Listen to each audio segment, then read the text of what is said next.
All right, everybody. Welcome to another episode of the Freezin for NFC North Podcast, episode 176. What do the Bears, Packers, Lions, and Vikings need most to win the Super Bowl in 2026? And bonus coverage of why everybody wants to go to Chicago now. This is amazing. Max Crosby and company. Everybody's loving Chicago, but we'll get to that as we get started. You can find me on NFLOutdated on YouTube, on Twitter X, on Instagram. You can find us on Freezin 4 Pod on the TikTok. And excited for 2026. And we'll be talking about that a little bit more coming up. Dre, where can everyone find you as we get started? You can hit me up on X, Twitter, whatever you want to call it. Excited to be here to talk about it. So we'll see. But yeah. Hey, 2025 is behind us. I know Seventh Letter is always looking forward. And where can everyone find you as we look forward to 2026? Seventh Letter 4 on Twitter X. Same OG on Instagram and Facebook. I'm here every Wednesday. Come through. Every Wednesday. I appreciate that. I think we should have Trev should be coming through here pretty soon too. So I'm sure we're all ready for the Packer perspective. I feel like I always get it on like every day on Twitter. It's like, excuses here. Well, we've won something, a Super Bowl in, the last 15 years. No one else has. And like, it's 15 years. Come on. That's a long time. That's to be dwelling on that. So can we all, obviously without Trev here, can we basically say that the Packers have nothing to brag about, right? Nah, not really. They underperform all the time. Okay, thank you. I think they need to hear that over and over again. There are some good Packer fans that are honest about that and aren't, but they get lambasted in the media. There's a few that as soon as they say anything negative about any of the Packers, that they there's so much infighting. So then I pull up my chair and my popcorn and I enjoy that as well. But obviously, one thing, yeah. Soon's July, August come, they got the Packers at the top again. Every single year. And I get it. Jordan Love, he had the contract. He's got some talent, but you look at the Packers and they're not going to have their guy for the start of the season. And, who knows when he'll be ready. So you got to take that into account, but Packer fans don't want to do that. And so, but I digress. I don't want to completely talk about the Packers. Spread it around a little bit. I feel like it's been a minute since we've talked about the Lions, and we've talked about kind of, maybe what they need for next year. Because obviously, I think everyone's assuming on all the rankings that the Lions are going to be back. That it wasn't just a 2-year fluke or whatever. The Lions are going to be back, but I think they do need a lot. I've heard a little bit about maybe the Lions moving off of David Montgomery, maybe him. I even heard some blasphemy about maybe them wanting to trade Amon-Ra St. Brown. But I don't know about that. So Seventh Letter, when you look at the Lions, what are you hearing and what are you wanting them, or what do you think they need to contend in 2026? Well, we got to fix the whole line. I think Kevin Seidler might be a free agent again. I'll bring him back in a New York minute. Linderbaum is probably going to be too much. I think like we can get a guard and a center for what we pay him. So I'm looking at like Connor McGovern, somebody like that at center. Just bring Zeitler back, or maybe Wyatt Teller from the Browns. Like another guard though. I need a starting guard and a starting center. And maybe if we bring Taylor Decker back and we can fit somebody on that left side, the left guard spot, we'll be all right. If we draft a pass, it depends. If we're able to get a pass rusher in free agency, then we should draft a O-lineman. If we're able to get an O-lineman in free agency, we should draft a pass rusher. You know what I'm saying? Like, that's what I want. I think also we need to look at like tight end. Because it's especially the offense we play and the formations we use. I think we should, try to get a tight end, a pass catching tight end, somebody that can stretch the field, and another one that can do both. So if maybe draft a tight end in the 3rd or 4th round, or pick up like one of those fast ones. I like Mo Alley Cox a lot, yo. Like I would have been a draft 6'7", like you know what I'm saying, red zone threat. You know, Jared Goff was kind of showing me like in the red zone because he had to force a lot of things, but he just throw it high, and you know you get 6'7" back there, man. Should I even take your boy Cole Kmet? He want to leave. You know what I'm saying? So, yeah, I'm hoping they don't cut him. I think you know they need him, and obviously you know he's still one of the top tight ends. I mean, obviously he just behind. You know, he just behind the sexy pick, the first round guy. You know what I'm saying? I take him though. I always like Cole Kmet. You know. So looking at the salary cap, I believe the Lions are $9 million over the salary cap, I believe is what they are at. Or is it under?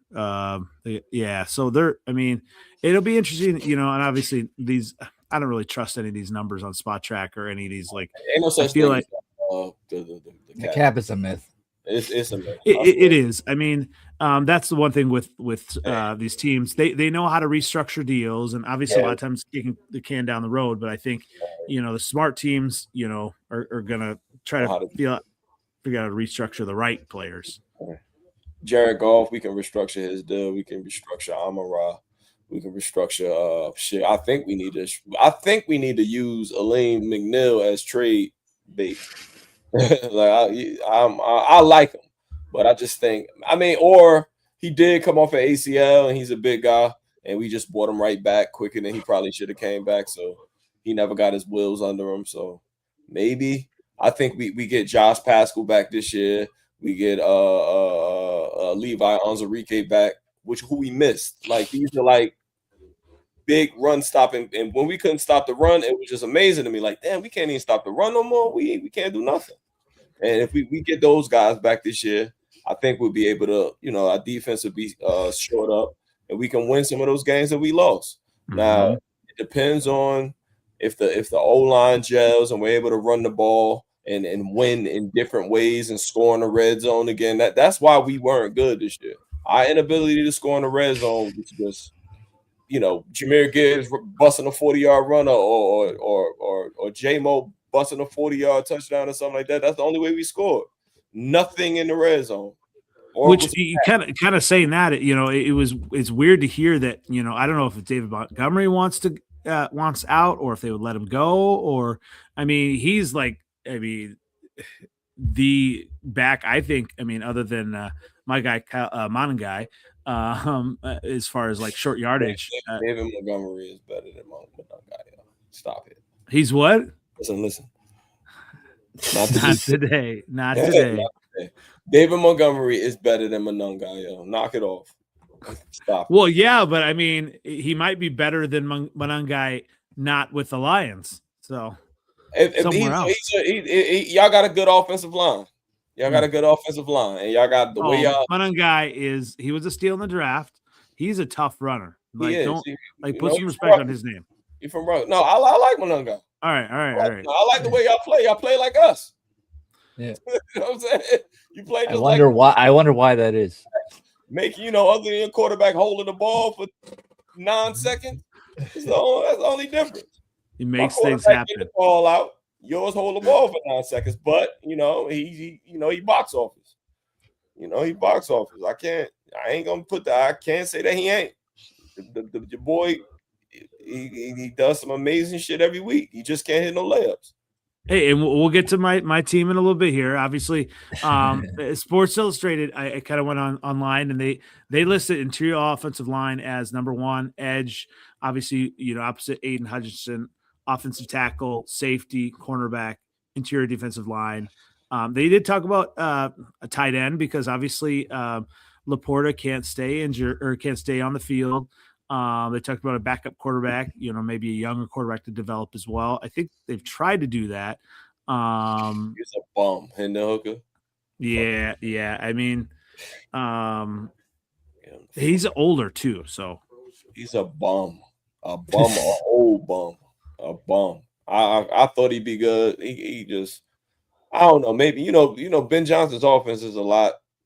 and that was his old offensive coordinator. But even against the backups in preseason games, he was a fucking bum. Bum. He can't do it against the 10th graders. Like, nah, man, get out of here, yo. So obviously, I think we all expect the Lions to kind of be up there, but it seems like they've got a lot of holes. Obviously, drafts coming. These are holes. They say we need a running back. They say we need a wide receiver. Yeah. What are you talking about? Both my running back and my wide receiver was in a Pro Bowl. We do need a tight end because I think the Brock Wright years are gone. I think he, it's over for him. Yeah. Linebackers be fine. We can get rid of Anzalone. I like him, but go. You play good when he's good when they playing good up front. I gotta look. He's not this. Interior defensive line, we getting it back. Cornerback, I do want another cornerback. I ain't gonna lie. And I do think we should draft a safety because Kirby, let me see here. Brian Branch is hurt. All right. Offensive tackle, if Taylor Decker come back, we got that. Interior and edge and tight end. That's what we need. That's what we need. Yeah, business losing to the Vikings. Well, so both of the top nose tackles are set to hit. DJ Reader, get him out of here. DJ Reader and Roy Lopez are set to hit the market for the interior defensive line. He robbed us last year. He robbed us. All them long ass runs. Get him out of here. He's a bum. Get him out of here. Get him out of here. And he was talking crazy. Get him. What were you gonna say? I was just gonna say, like, I do think, I think offensive line, I would say arguably edge, just because like Hutchinson, like I think like you need somebody on the opposite side just to like get some more attention. Because if anything, Hutchinson kind of had I think he had, relatively speaking, like a lower year. But like I think if they were, well, no, I'm not saying he had a bad year. I'm just saying like relatively, I think like because like the first year he went off, obviously. Rookie, and then like the last year or 2 years ago now, he had like, then he got injured. Yeah, he got injured. He was on pace like 16 sacks, but he got hurt. Yeah, but it was on him. Yeah, so I think like I say this in the sense like you bring somebody in, whether draft or otherwise, that like isn't like as good, at least on paper, that like deserves some attention, and then he can go off, and then they have to bring obviously all the attention to that side, and then this guy is good enough that he can like basically exploit that. I want some, like, interior pressure. Like I want one of those guys from the Texans, like Tim Settle or what they call him, Akasi. Somebody like inside that press the pocket or get interior pressure. We need that. We're not getting that from Elaine McNeil no more. And I think if we get two little guys, use Elaine McNeil. If we do decide to splash and go get Crosby or settle for Bosa, like we just need. I like inside pressure. I think that's what the teams, the good teams had. Leonard Williams, the Patriots got good interior pressure and good coverage. You know what I'm saying? That's what we need. I don't need all of like pass rushes or edges are fine. They're sexy. They get the sacks. But if you ain't got no this side and you ain't got nobody that you got to put off two offensive linemen on, you know what I'm saying? Like, you got to chip Hutchinson. So that's less people out there to catch the ball. So that like you build your defense around that interior pressure, man. We'll be all right. I mean, Tyleek Williams it's his second year. Hopefully, come around and we get some help, push inside with him. But I'm like, that's like the third thing we need: interior offensive line, defensive line. We need to fix the interior offensive line, and we do definitely need like a safety and tight end. Those that we need. So, So Sports Illustrated also said, you talked about linebackers. You said you're good. Obviously, you got Chad Campbell, Derek Barnes, but there's a question whether or not Alex Anzalone will return. And then they may or may not retain Malcolm Rodriguez.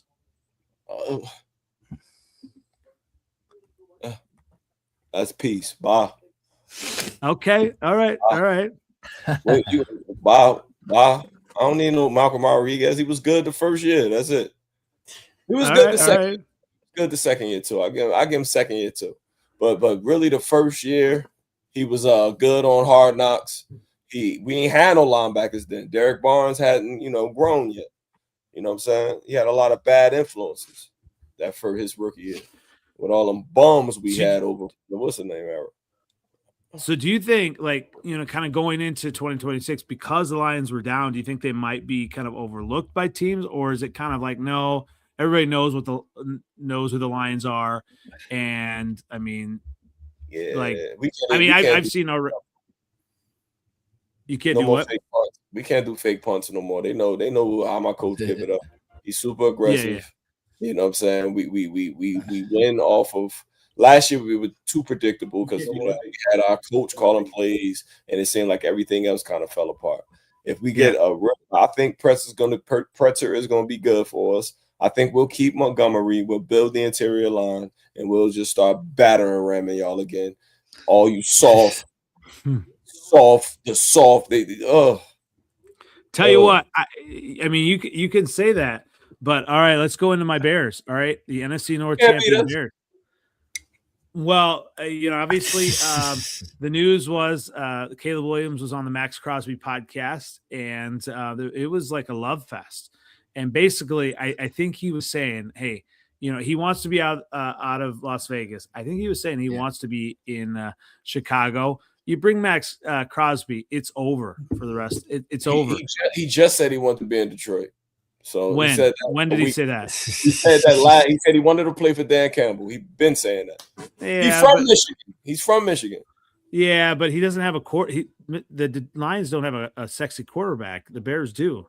Man, my quarterback looked like an actor. What's the actor name he looked like?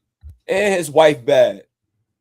We got everything there, man. We got everything, man. We got everything. We got the coach. We got the culture. He fits right in. He don't fit in over there with the Bears. You got Julius Peppers Jr. The what's his name? Montez Sweat. Yeah, I think so. So I think if the Bears do get a solid D line in the draft, and whether either get Max Crosby or the edge, it's pretty deep in the draft, and there are definitely some options. When Miles is on the next few weeks, we'll talk a little bit more about that, I think. But when you look at that, you have a solid D line, another solid edge, and shore up that line. I think Montez Sweat's going to pop a little bit more. We've got Austin Booker, a young guy as well, I think. So, yes, I mean, Montez Sweat he's probably overpaid for his contract, but he is a solid player. So he's not Aiden Hutchinson, right? I'll give you that. But Montez Sweat is a solid player, and I think when you look at it, players want to play in Chicago now. I mean, that's what it comes down to, and it's because of Caleb Williams. And so I think even safety is going to be interesting. Probably they're going to look at re-signing Kevin Byard. I think he was a solid veteran, made some plays there. Cornerback, I don't think they're going to, get Nashawn Wright. I think he's going to be too expensive somewhere else. I mean, he's earned it to go somewhere else. Obviously, the left tackle is going to be important for the Bears as well. I think when you look at, Ozzie Trapillo came on, but he's going to be injured. He may be injured into the season next year. So I don't know. I mean, everyone can talk trash about my Bears, especially Trev. I know he's going to here, but everybody. I mean, you go down the list, and people want to play in Chicago, and it's because even there were rumblings in the Super Bowl at the Super Bowl that. A lot of people wanted the Bears in the Super Bowl because they knew it would have been even more exciting. So, tell you that, Who the fuck said that? Lots of media, lots. He said that. He said that. That's lots of media people. Fox News people are saying. Yeah. Lots of media people said that. Yeah, no. But, if the Broncos would have went to the Super Bowl with Bo Nix, it would have been a better Super Bowl. No. I'm not even. I know. Wow. I'm not. I can't even say that. Well, I'll tell you this. One thing about Bo Nix, he letting that thing go. He letting it go. He ain't holding the ball like homeboy. He ain't holding the ball. We'll see when he gets back from injury. But someone who is back, and always glad to have him. Trevor, where can everyone find you? I know this is a perfect time. We're talking about the Bears, so where can everyone find you? Absolutely. RevTrevNFL everywhere. It's the off season, so there's so much content right now. It's unbelievable. Are you talking the biggest needs? I mean, we talked about the Lions. The Lions have a lot of needs. I was surprised by. It wasn't me. They said we need a running back and a wide receiver. Montgomery may be going somewhere. We'll see. Who said that? I've heard that in multiple sources. We'll just say my sources say. And then when we got Pritzker, he said, I want to stay. I love what he got with the conversation we had and the way he wants to run this offense. He run the ball. Pritzker runs the ball.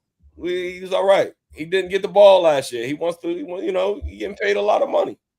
Yeah. I feel I'm just saying, my NFC North champion Bears are well in position. And what I love, they should never let him win, yo. I love is online. It's so many Packer fans now are still crying, Trev. They're still saying, the Bears are going to go back to mediocrity next year. And I love it because I love hearing that because, if the Bears are underrated, I mean, that's where I want. That's what I want to hear. Yeah, my coach is saying we go back to square one. We're not going to rest on our laurels. We're not like the Packers who are still resting on a Super Bowl from 15 years ago, Trev, saying they're title town. I mean, look at his face. You guys might be legit now. I love that. Okay, I absolutely love that. The keyword is might. Keyword is might. So I'll take that. So the Lions last year were 15-2, right? The Vikings last year were 14-3. And now everyone's talking about Kalo is the best quarterback in the NFL, and I'm barfing all over the place because that is just ridiculous. And it's like I get it. He made a couple clutch throws, but I can show you play after play after play where he misses by a mile. He is very good quarterback, though. He has he's looking better, and he's got some big moments. So I do think the Bears have a very legitimate chance of being legit. And if any of these rumors are true, that some of these free agents or trades or whatever want to come to Chicago, that would increase your percentages of being good again. So we'll see what happens. I mean, do it twice. Let's see.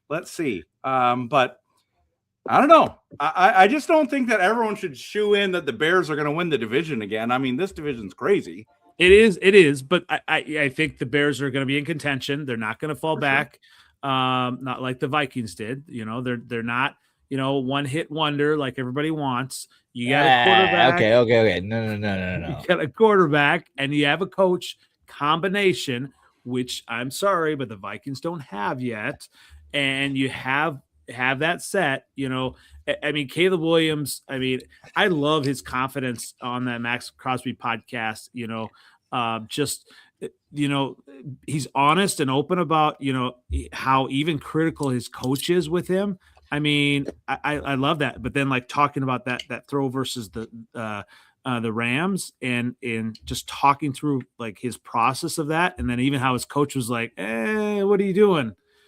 So like that's what you want. You want a quarterback and a coach at the top of their game, number one, but also like that push and pull. And that's what I see a lot of Packers fans saying that Ben Johnson is full of himself and all that. And get out of here with that. Here is what are you talking about? He ripped his shirt off. Yeah, he is. And the locker room. Do you know why he did that? No other coach would do that. He's so full of himself. He did that for the city of Chicago for free hot dogs. I don't care if he did that for the Wiener Circle said that they would give free hot dogs if he did that. He wanted the right time, and so he did it. He's a hero in Chicago. All right, already. So is my coach, yo. Yeah, but not like Ben Johnson. He's you already. You gonna look at me in my face and say that Dan Campbell ain't God in Detroit? You kidding me? I mean, after last year, I don't know. It wasn't his fault. All right. Frank Ragnar while we lost. That was bad. Frank Ragnar while we lost. We lost Carlton Davis, which it hurt my heart. That hurt. You know what I mean? We lost Pro Bowlers. I get that. And I think that's what I think everyone's saying. The Bears are going to regress. They're the biggest frauds. The Bears, obviously their defense was not as good. Do you know why? Injuries. You know what still happened? We still won the division. All right. That's so true. Get out of here with the Bears being frauds. I didn't say the Bears are frauds. No, I know a lot of Packers. I'm just saying. I'm just saying they could be. I'm ready. I'm ready. You want me to say it? Go ahead, say it.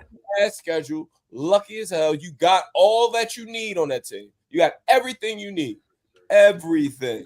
If your defense doesn't make all those turnovers, I don't care if you hurt. You led the league in turnovers. Yeah. You had all the turnovers in the world. Caleb got a million swings at it, throwing 48%, and y'all still was winning. All right? Now, if he does not correct that, I don't see the same luck happening again. I just don't see it. All right. Here's the thing. So you look at from rookie year to his second year. All right. Rookie year, he was taking a lot of sacks. And the biggest thing with that is that he didn't want to take sacks. What did he do from year 1 to year 2? He took a lot less sacks. Was obviously number one, the offensive line was better, but he still created a lot by moving the pocket and scrambling. He did that himself. It was a perfect storm. Like everything just fell into place. You got to play a division rival in the playoffs, number one, at home. They wanted the Bears. The Packers said they We had no choice. We were the last place team going into the playoffs. Yeah, it was. You were Philadelphia. It's like, what are we going to do? They talked a lot of trash, though. Packer fans said, "Oh, we're going to win this game." We should have won that game. Should have won. Yes, we should have won. But you didn't. No, we didn't. But it's 25 points in the fourth quarter, and everyone's like, "Oh, Halfley's so amazing." It's like, really? Well, why didn't he show up in the fourth quarter? That's true. That's true. See you later. Go to Miami. Go play.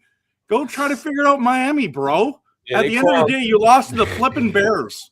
Right. Like 25 points in the fourth quarter, and we're okay with that? It's unexcusable.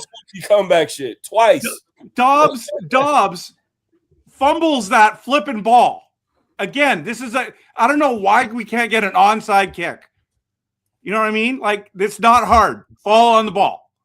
And that's what I'm saying. So yes, you won.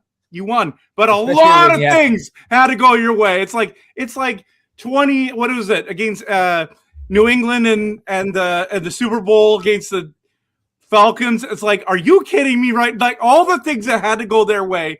And then this is not the Super Bowl, but it's just round one. And literally everything goes your way. Literally. And it's like, hey, and then it counted. That shit happened all season, too.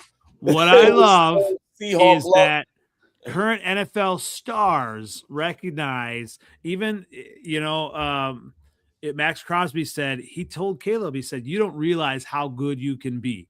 I mean, when you have these stars that are recognizing the talent of my quarterback and wanting to get there. He is talented. I mean, so is Jeff George. Don't do that. Oh, snap. Jeff George. Oh, wow. He was talented. So was Jay Cutler. So was Randall Cunningham with the Vikings. NFL ever. Okay, no. Randall Cunningham with the Vikings. No, we ain't going. Jeff George. No.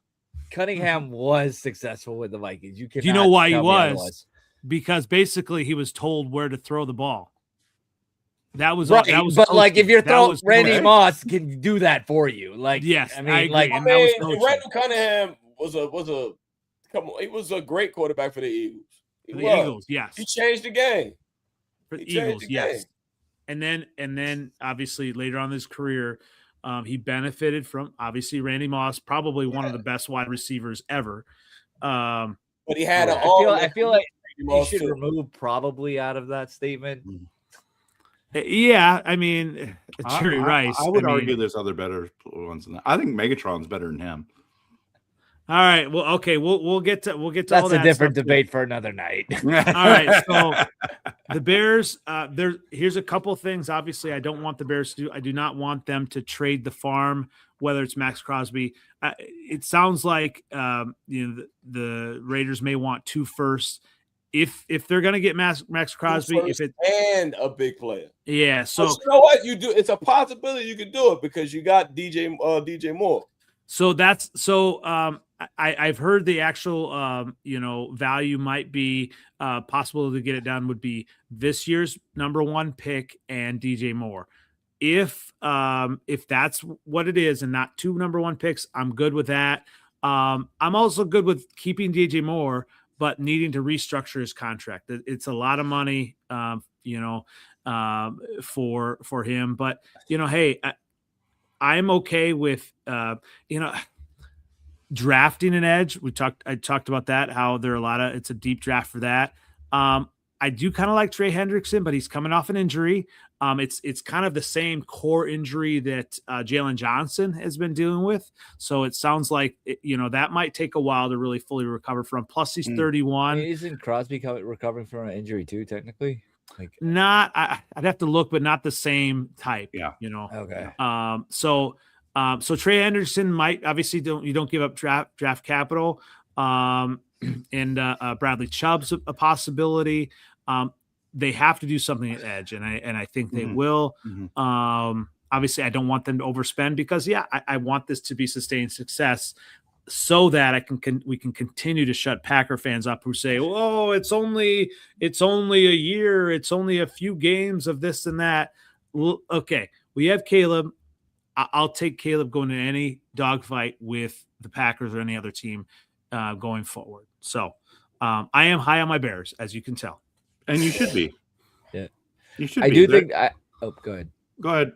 I was just gonna say what 7 Letters said. I think the DJ Moore aspect actually kind of makes sense because the Raiders definitely will want like a decent veteran receiver, especially because they're taking Mendoza at 1. We it's unofficial, but we all also know that they're taking Mendoza.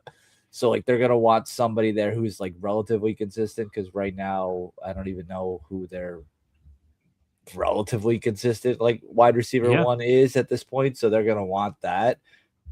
So that is not a bad trade, I think. And for Max Crosby, I will say Max Crosby, I think it as a player, I think he would play better on the Lions line. And I say that just because of the I guess his style of play. I say he works, I think Dan Campbell and him, they have that same type of just hard nose, defensive aspect. But I don't know what the Lions would trade for Crosby. I don't know what they would. So yeah, that's a good point. All right, so we've talked about the Bears. Trevor, you're here. Let's go ahead and talk about the Packers. I mean, the Packers have some needs. Obviously there was some news as well recently that I think a lot of Packers fans are happy about. Obviously, you get these whether it's players or coaches, they may be good people, but maybe they're just not good. They need a restart, or the team needs a restart. So Rich Bisaccia stepped down of his own accord, it sounds like. So you need a special teams coordinator. What are some other of biggest needs of the Packers going into 2026?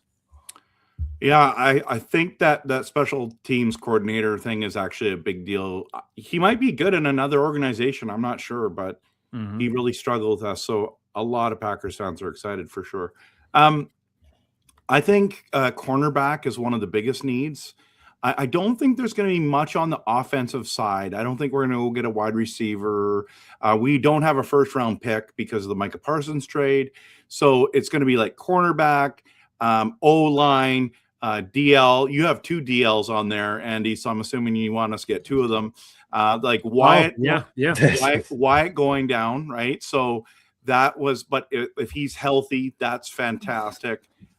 If we go, so I think what you have there is exactly what I was going to suggest tonight as I was thinking about this podcast.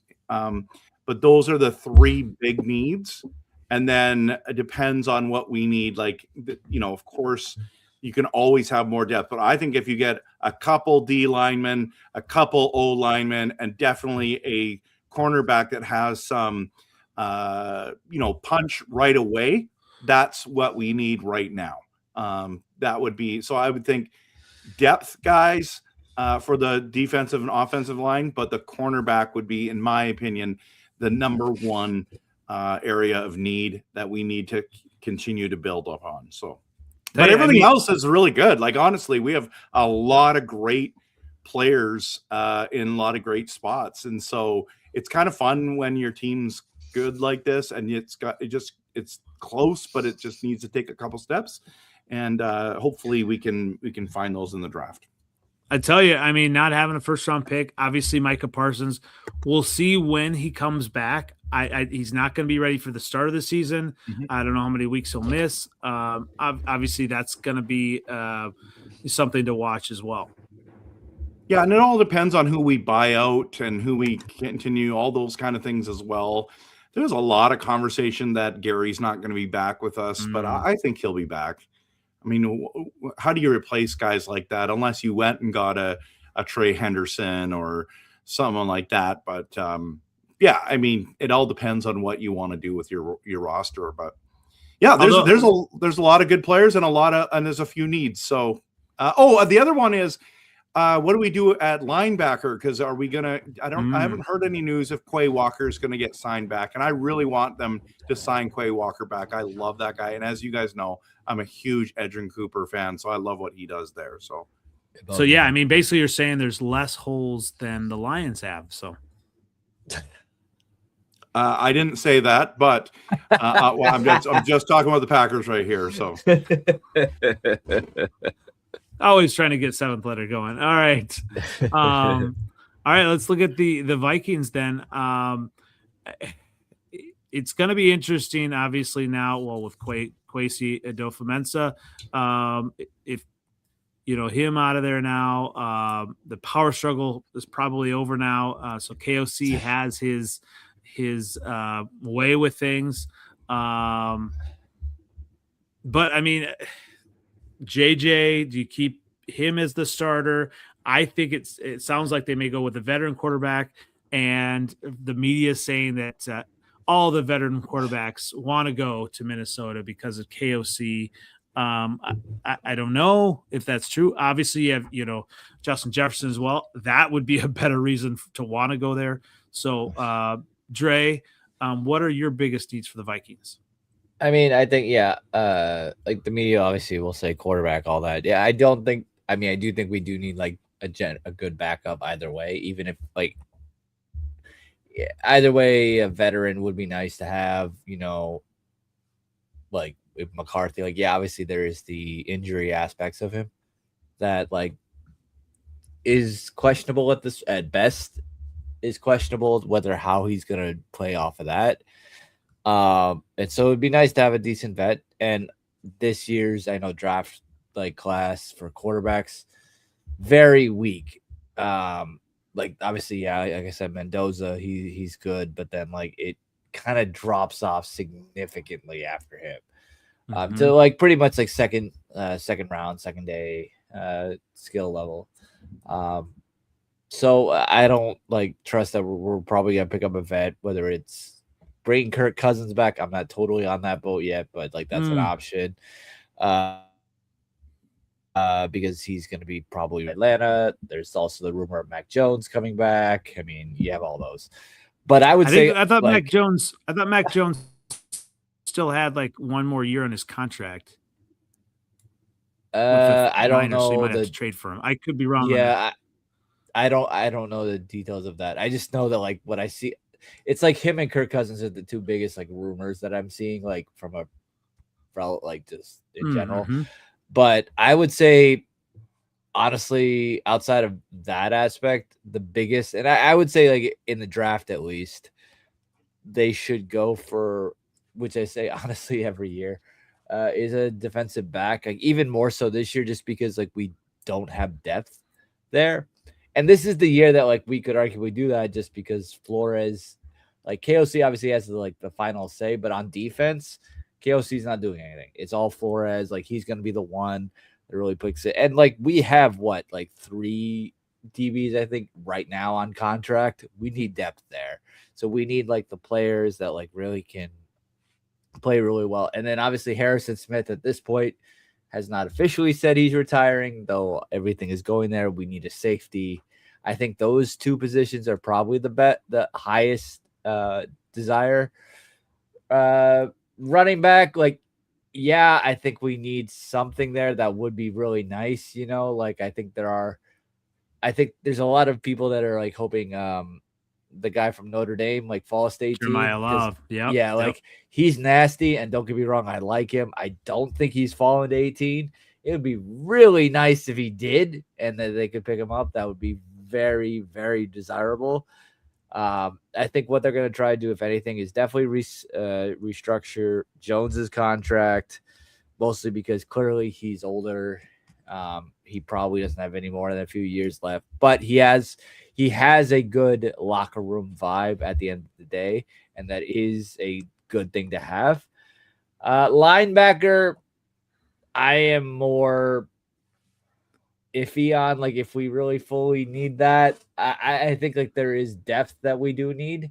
I do think Dallas Turner, it showed how good he can be like in the NFL. I think he started to fully get Flores' defense toward the end of the year. And I think like next season, he's going to have a really good year because he works off well. I think there's potentially, I've been reading some like trade value toward Grenard.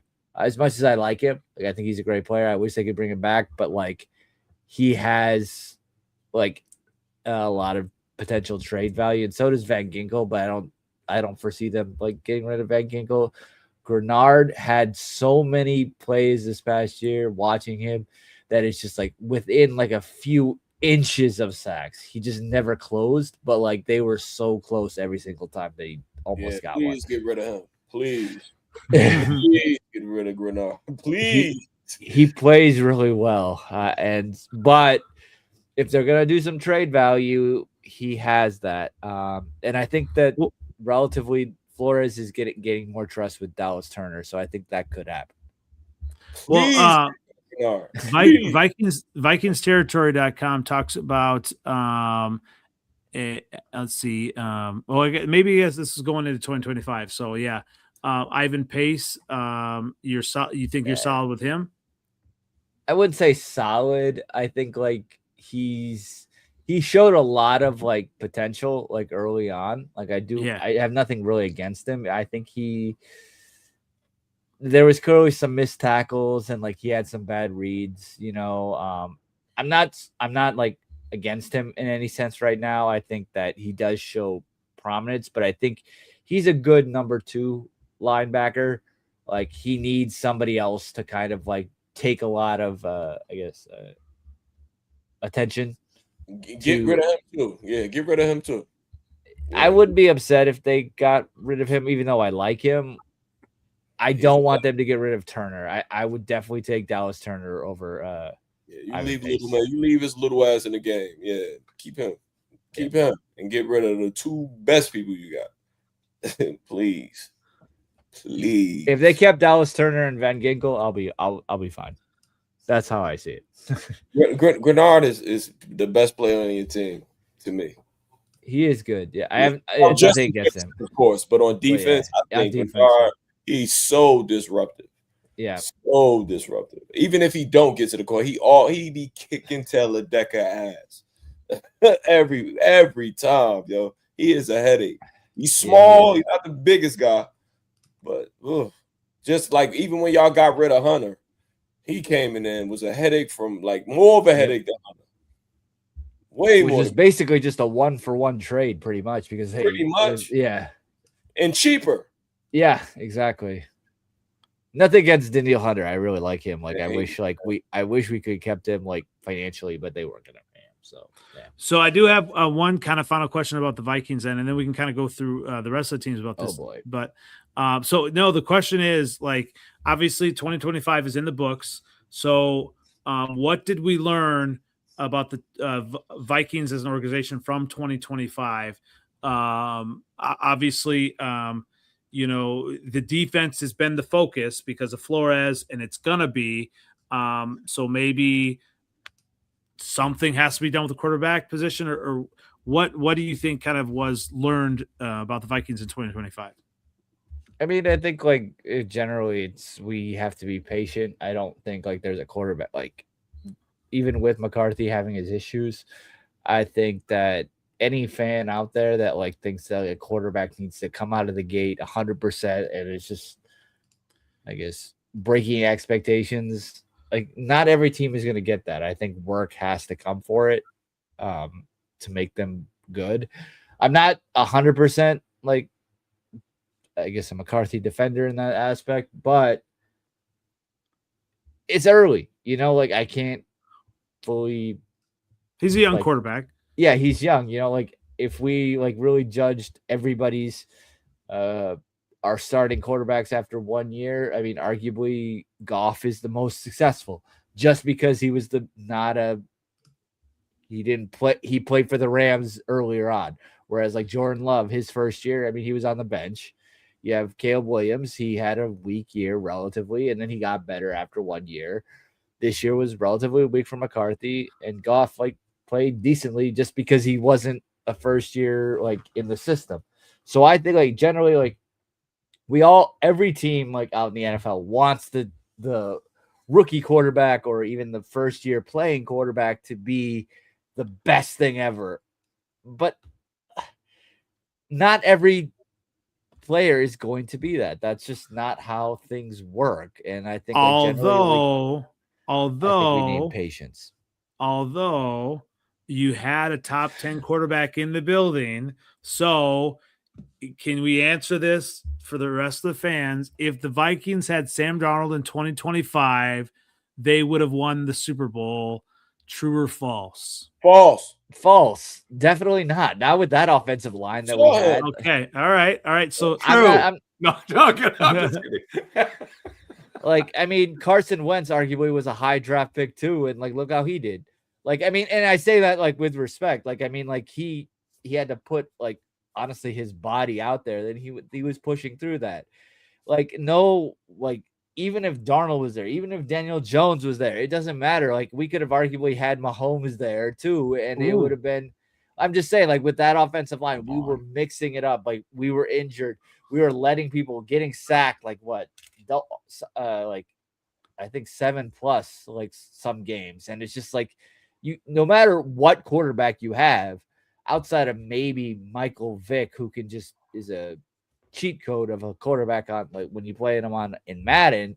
Outside of that, no quarterback is going to do ridiculously well in that situation, especially relatively rookie quarterbacks. They're not going to play. So this is what I enjoy about Vikings fans.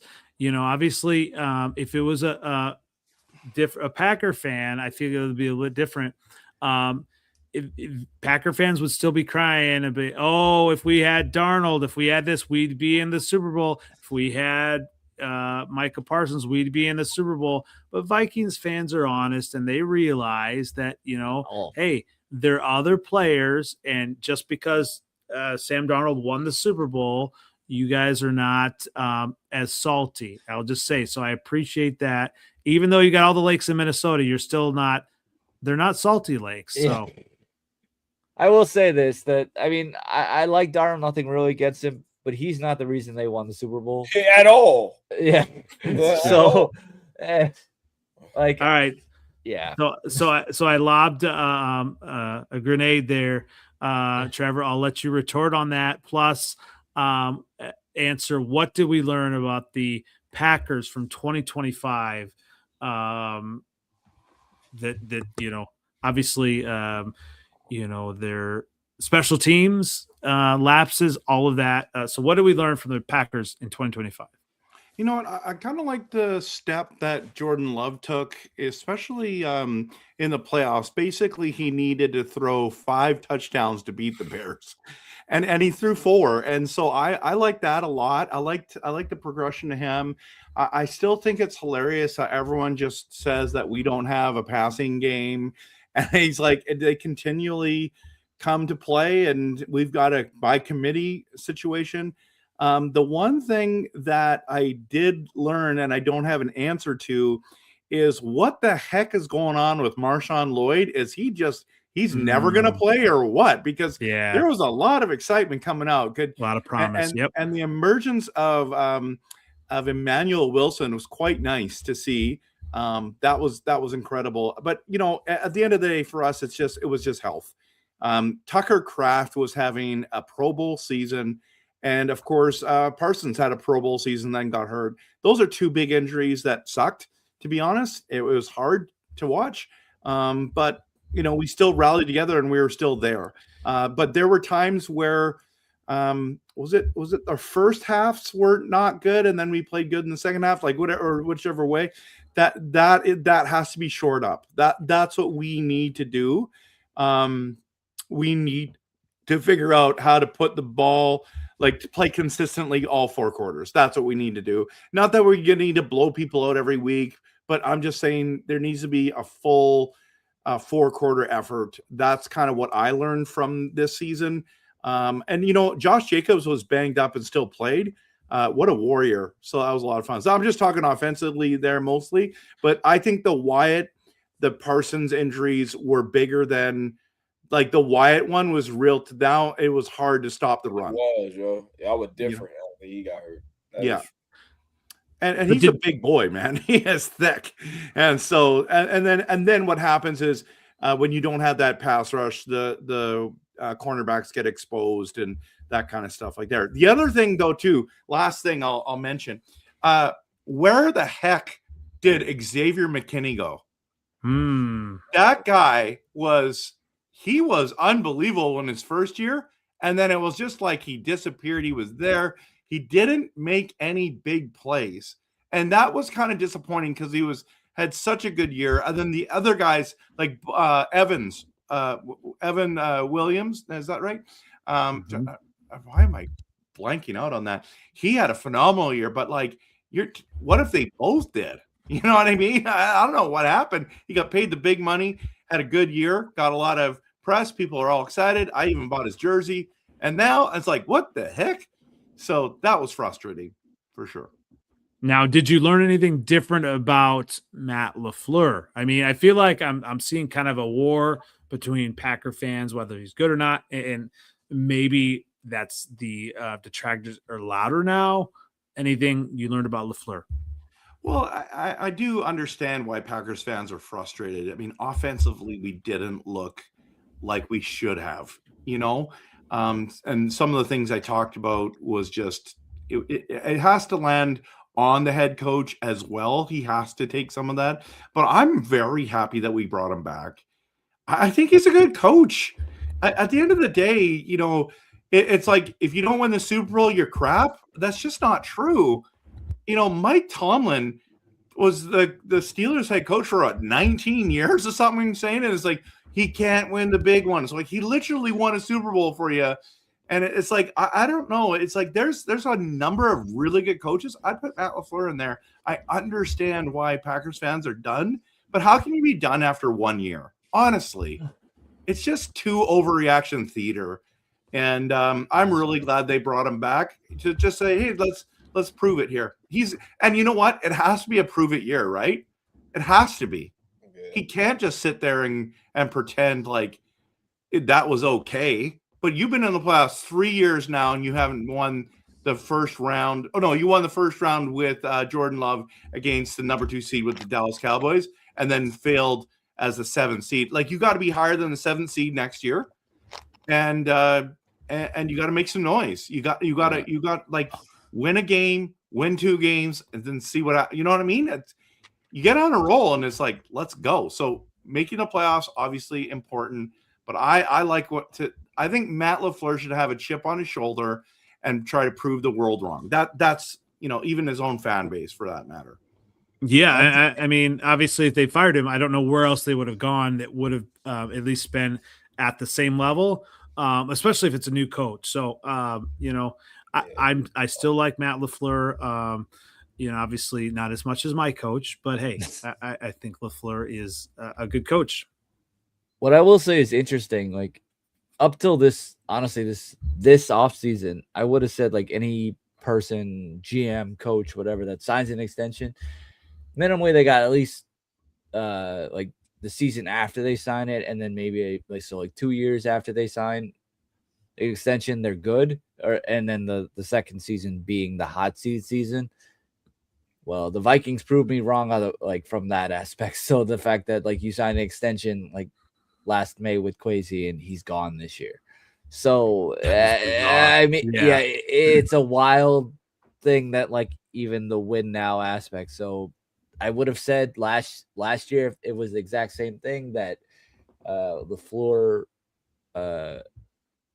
wouldn't have been on the hot seat in my mind, but knowing what I know now, like with that, like being willing to throw away money like that,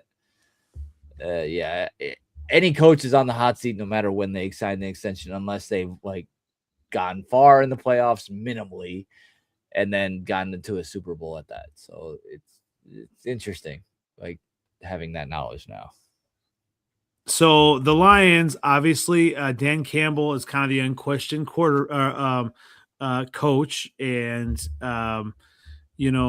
he obviously brought them from what they were to what they are now. So seventh letter. Anything else that we haven't talked about with the Lions? What we've learned, other than coaching matters. Well, what you mean other than coaching? My coaches, I have a good coach. All right, but all the other coaches that left, I mean that makes a difference. That's not why we lost. It's really not. I'm telling you. Yeah. John Morton will still have a job if Frank Ragnow didn't retire. Simple as that. Our whole team changed when we lost that interior line. When we lost Kevin Zeitler and Frank Ragnow, that they 2 Pro Bowlers, all pro center. Line makes a difference, and a Pro Bowl guard. He left. And we lost Carlton Davis. We didn't pay him. You know what I'm saying? And he was still effective. He two interceptions he loves CJ Stroud every time you see him. Mm-hmm. Like, we lost a lot from the season before. We had a lot of injuries again. I think you think coaching matters. I think the training staff matters. Okay. Mm-hmm. I agree. Packers know that with Christian Watson too. So yeah. Every year we get hurt in important spots. And I learned I wasn't the biggest Jack Campbell fan. I am a huge Jack Campbell fan now. He played his ass off. That's why I don't care if Anzalone walks. I think we can find another linebacker. We can find a linebacker anywhere. We can get another one in the draft. You know what I'm saying? I think we should focus on stopping the run again. All right. We back the can't stop the run again, we gonna lose again. So if we don't shore that up, if honestly drafting for the future is, I know it sounds like a good idea, like development players, but like save that for the 5th, 6th, and 7th round. You know what I'm saying? Like, let's not pick a offensive lineman from British Columbia and try to put him in the NFL and he gives us nothing. You know what I'm saying? It was like we gotta be humble again. I think my GM got a little bit in, over his skis and thinking he had something and turned out to be nothing twice. 2 drafts in a row. I like Tesla, but that's why we couldn't do nothing during the trade, because we traded that 3rd round pick for him. So it's like he just has to, I guess, get back into that mode where we're trying to build, because basically we're rebuilding again. You know what I mean? People play their ass off for us and they go get paid. All right, we got to splash. Like, I think we have to splash. That's what I learned. When everybody else splash, we don't splash. I need some splash. You know what I mean, Paul? We ain't got no splash in us at all. We gotta get into a different mindset. If we're not gonna draft players that can play for us at least by week 6, we should trade those picks for real. Terry, ain't it? Tell you what, I mean, the Lions I think are going to be there, obviously. But talking about a team that made a splash, my Bears, 2025 NFC North champion, Chicago Bears. Everyone trying to take that away from me. We are the reigning NFC North champions. It is in the present. So what I think we learned is my team has what it takes, and my quarterback has what it takes to win. Finally, our organization is finally on the right trajectory. Obviously, yeah, injuries, all those things happen. So finally, we're kind of in the conversation. And obviously, Packers fans talk about this all the time, is you want to be in the conversation for playoffs. You have to get to the playoffs to make the Super Bowl. And it's incredibly tough to make the Super Bowl. But if you have the coach, you have the quarterback right, then other pieces can fit in as well. So we have the pieces. We have the line that you covet, seventh letter. Obviously, we have the line. So for me, as a Bears fan, I learned that my team is in contention, and I also learned there's obviously news about stadium stuff as well. That's been interesting. Obviously, talks that they're going to go to Indiana, talks that they're going to go to Iowa even. Basically, wow. That was all just posturing. They're basically obviously, I think it's an important week this week to figure out, but they're probably going to go to Arlington Heights, and I think that was just the direction all along. And to me, I'm not in Chicago. It doesn't bother me for them to move out. Even if they were in Indiana, that would not bother me at all. Obviously, Packer fans coming at me saying, oh, the Gary Bears, this and that. I don't care. If they're beating the Packers, if they're winning the division, if they're winning Super Bowls, call them the Gary Bears. I don't care. Call them the Super Bowl champions. I don't care. All right. So I didn't know we were allowed to drink on this podcast. Coke Zero, baby. There you go. But tell you what. So if they move, Andy, is it actually close to your house? Arlington is closer. Yes, it is. Yeah, it'll be closer for the Wisconsin fans. Yes. Interestingly enough, I think if they moved across the border in Indiana, that might even be closer than Arlington Heights is to Chicago, which is, but hey, I just want them to have a new stadium. Obviously everyone's saying, how bad Soldier Field is. And really it is, the experience isn't all that great.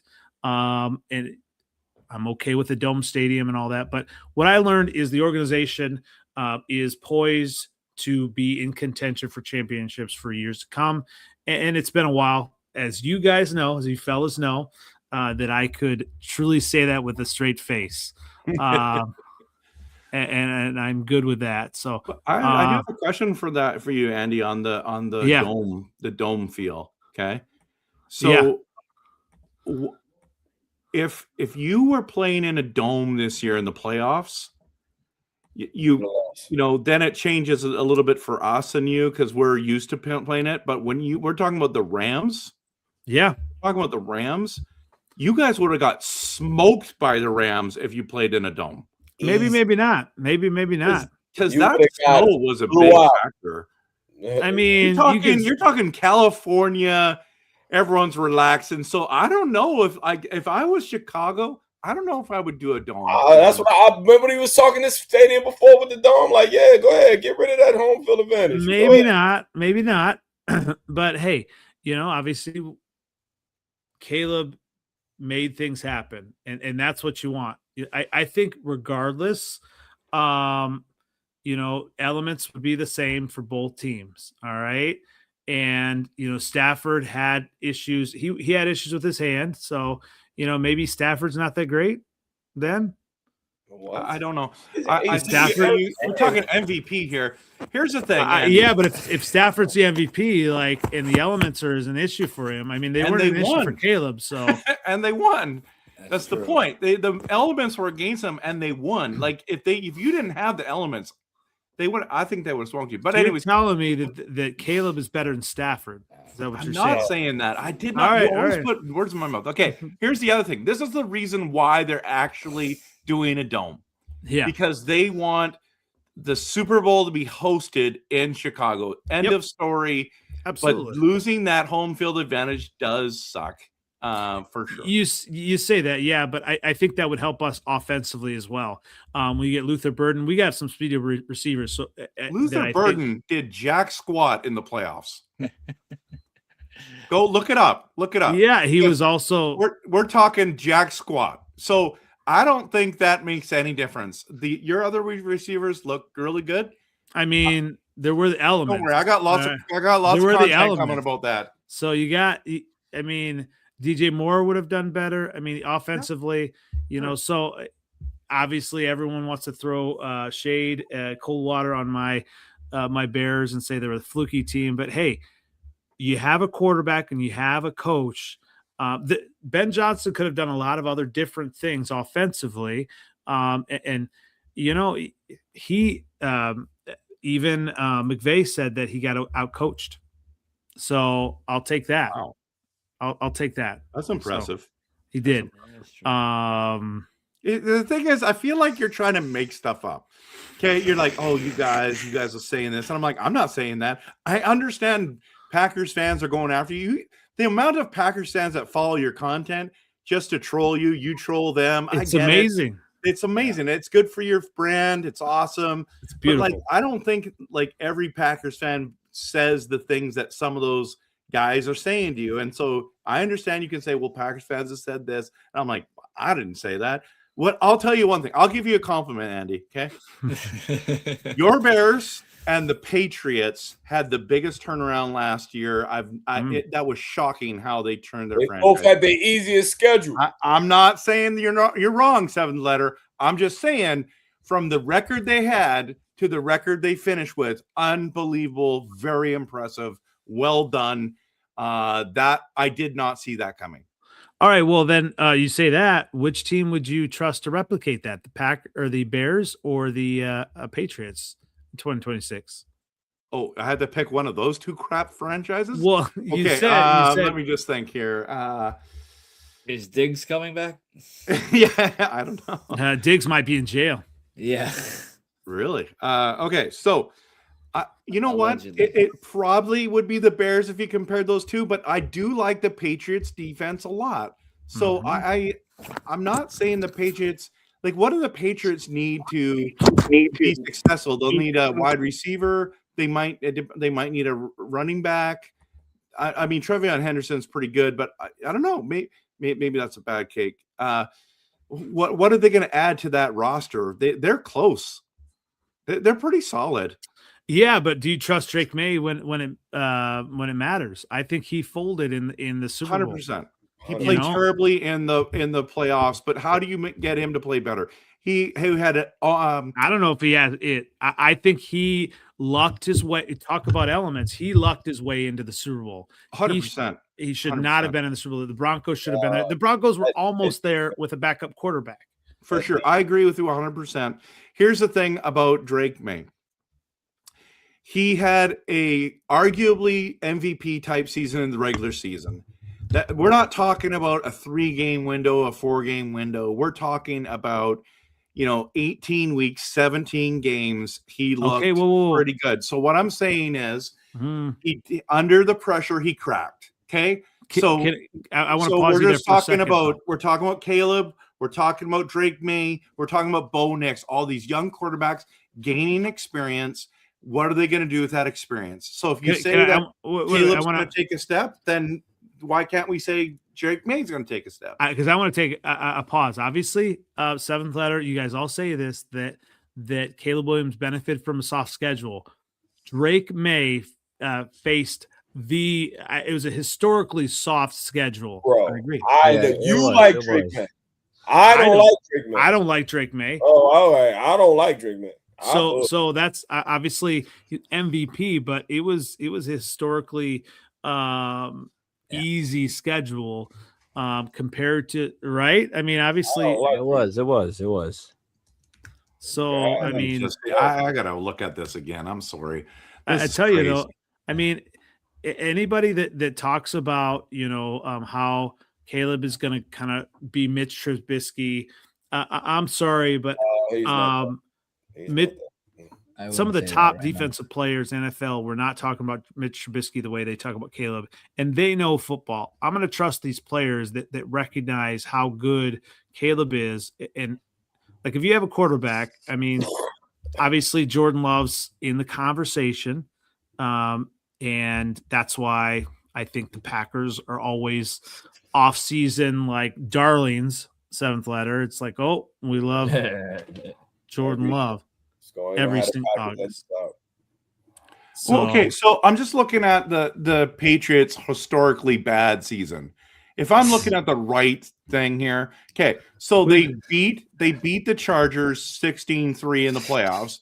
They beat one of the best defenses in the NFL, Houston Texans, 28-16. Right? No. Wait.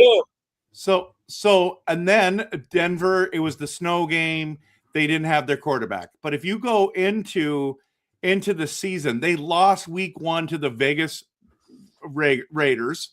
Yeah. They beat Miami, which, okay, they're crap. Listen. Pittsburgh, they lost to Pittsburgh. That's a playoff team. They beat the Carolina Panthers, playoff team. They beat the Buffalo Bills, playoff team.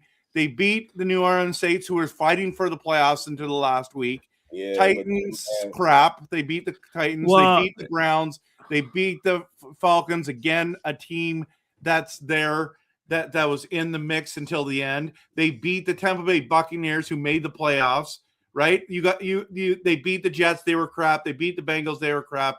They beat the Giants, who were average at best. Then they lost to Buffalo by 4. They beat Baltimore, who, again, right there in the playoffs. Jets killed them. Dolphins killed them.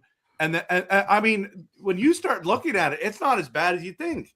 Well, no, I think we're talking about the secondaries. All right, the secondaries. Well, I'm just saying they had this.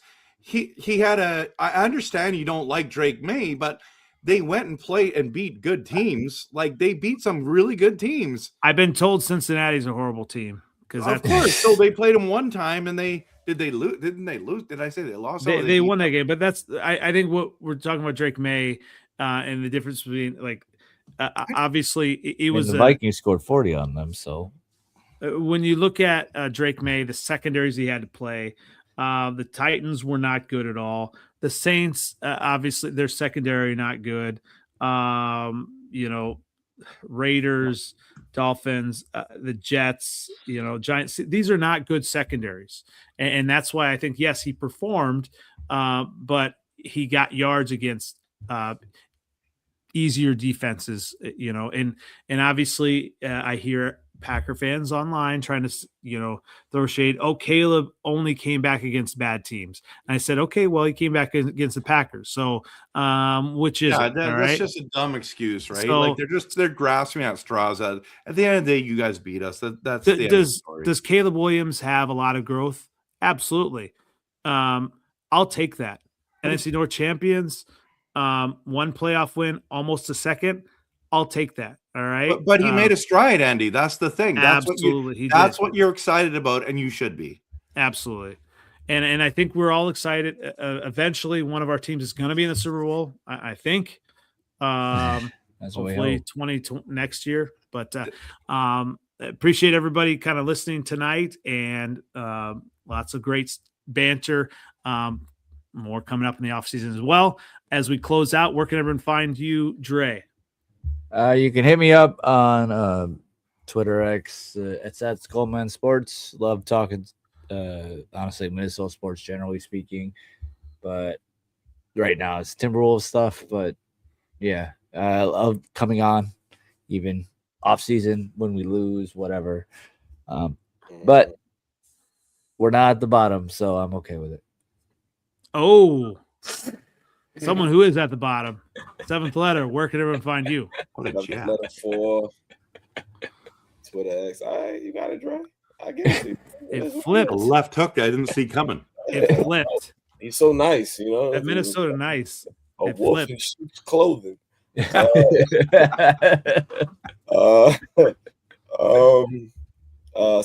Same OG Instagram, Facebook, man. Pleasure to be with you guys again. Absolutely. It's weird. I'm used to you being last, but hey, you are last now. Yo, all right. I'm gonna be last next year. You gonna come back? Daddy coming back home. All right, you got it. Hey, everyone, find me on NFL Outdated on Twitter X, on Instagram, on YouTube, and find us on Freezin 4 Pod on TikTok. Definitely more coming as well on that. So definitely appreciate everyone coming on, especially you, Trev. Definitely always appreciate your energy and takes. Where can everyone find you as we close out? Yeah, RevTrevNFL everywhere. People are mad at me right now, Andy, because I was making Super Bowl content. I was wearing a Seahawks jersey. As you guys know, I live in Seahawks country, and all my family, all my friends are that. And so Packers fans are mad. And I'm like, listen, we're not in the Super Bowl. I used to have season tickets to the Seahawks. So, I mean, it's hard not to be excited for them. But I want my Packers to win the Super Bowl. So RevTrevNFL, I'll be doing Packers content from here on. But it's RevTrevNFL for a reason. NFL. It's not just Packers content, but it's mostly Packers content. Well, absolutely. And you as well as most know that the Packers usually fail, so you have to have a backup team. Oh, that hurts. That stings. This is another. That's okay. In the 90s, I had a backup team as well. I was a Steelers and Cordell Stewart fan because I knew the Bears were terrible in the 90s. Now I don't have to have a backup team. That's fine. I don't have a backup team. I'm just saying. I can't wait till next. I was cheered for everyone who was playing the Bears. Man, I'm so thankful for the Rams, an elite team that showed you guys you're not there yet. You know it's gonna be a long off season, 7th letter. Yeah, I know. But I appreciate everyone coming on. Of course. Once again, it's been a Freezin NFC North Podcast. We will catch you again next week. Have a good night, everybody. Bear down. Have a good night. Go Pack, go.